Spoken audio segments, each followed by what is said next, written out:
If your heating and cooling system gets clogged with excessive dirt inside your home, it'll have to run longer to heat or cool the same amount of space. It'll cost you more money to use and contribute more greenhouse gas emissions. Your best defense against this is a good quality air filter. But before you buy one of these 99-cent disposable fiberglass filters, watch how much of this dirt falls right through it. These things will only remove about 10 to 15% of the dirt, dust, pollen, and other airborne pollutants that are in your home.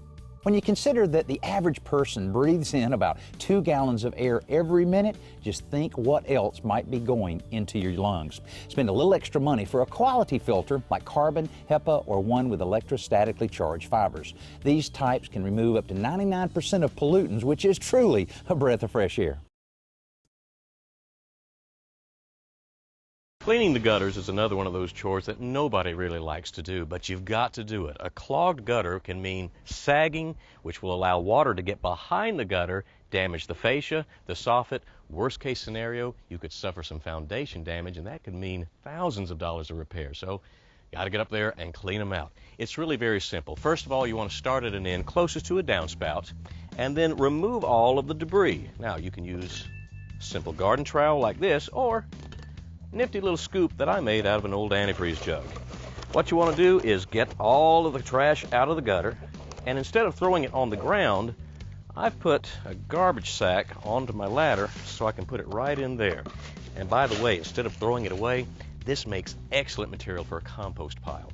Once everything is cleaned out, you want to take your garden hose, spray it down, and make sure that you've got good flow going down in through the downspout. You may have a clog in there, which means you have to get either a plumbing snake to get that loose. Sometimes just the water running through it will loosen it up. So, next time cleaning the gutters is on your chore list, just make sure you get up there and do it. Give your mower a tune-up before the season starts by changing the spark plug and the motor oil. While you have the spark plug unhooked, tilt the mower up and check the blade for sharpness. If it's dull or nicked, sharpen it or replace it with a new one. Finally, because mowers stir up so much dirt, it's a good idea during the season to change the air filter after every few hours of mowing.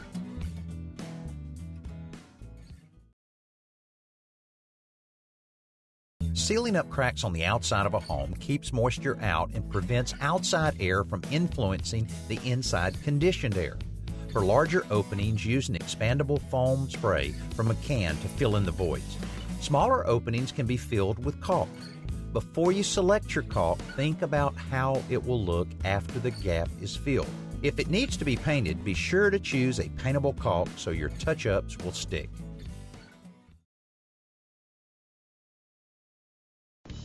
This is one way that air can escape damaged or worn weather stripping around an exterior door. Now this was damaged by a dog that really wanted to get inside, and a slacker will walk by this all the time and never replace the weather stripping. It's so easy.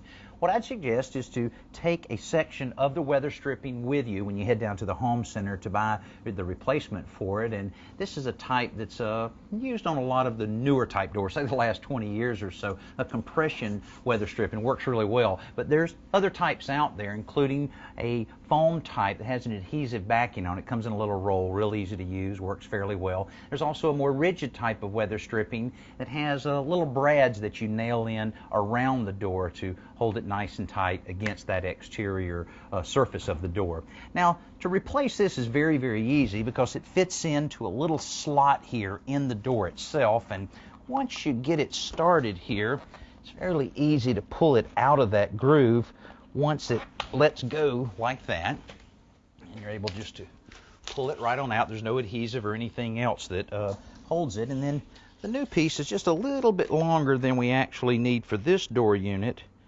All I have to do is put it in place here, and then I can just cut off any of the excess that we have here. And these aviation shears just seem to work perfect for this. There we go. Then it's as simple as slipping it right back into the slot like that to seal all that air into the house. Heating and cooling registers should be cleaned about once a year. If they are caulked or painted in place, score around the edges with a utility knife so you don't damage the paint when you remove them. Begin by dunking them in soapy water, and a gentle scrubbing with a soft brush is about all it takes to remove the dust and mildew that builds up on the louvers. Then rinse them with clean water and be sure they're completely dry, including the gaskets on the back. If the gasket is damaged, it can be replaced with adhesive weather stripping. While the registers are off, this is a great time to lubricate all of the moving parts. If the registers need to be painted, apply several light coats of spray paint, allowing each to dry thoroughly in between coats.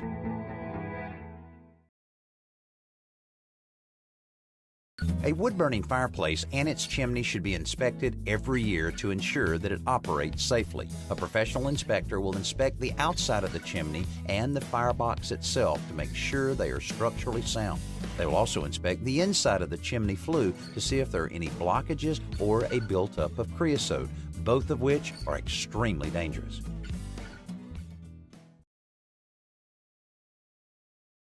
Let's talk about your first line of defense, the smoke detector.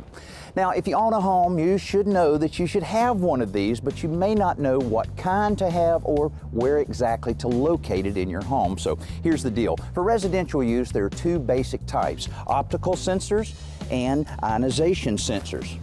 Now, the optical units are less prone to false alarms from kitchen steam and that sort of thing, but they tend to react more quickly to smoldering smoky fires. The ionization sensors are a little less expensive, but are better at catching flaming or hot fires. So which do you choose? Well, the answer may be both. Now, although they cost a little more, some manufacturers now offer detectors that include both types of sensors in one unit for even better protection. Now, in order for them to do their job, though, they have to be in the right location, which means at least one on every level of your home, preferably close to the bedroom so that they can detect smoke quickly and alert your family to the danger.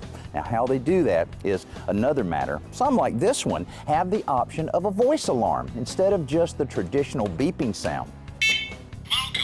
First alert, carbon monoxide and smoke alarm. No location programmed. Plus, this one uses a wireless signal to communicate with other units in other parts of your home so that when one alarm sounds, they all sound. The voice alarm even identifies the area where the smoke is detected. That's a great idea for larger or multi-leveled houses because early detection is your best defense against fire.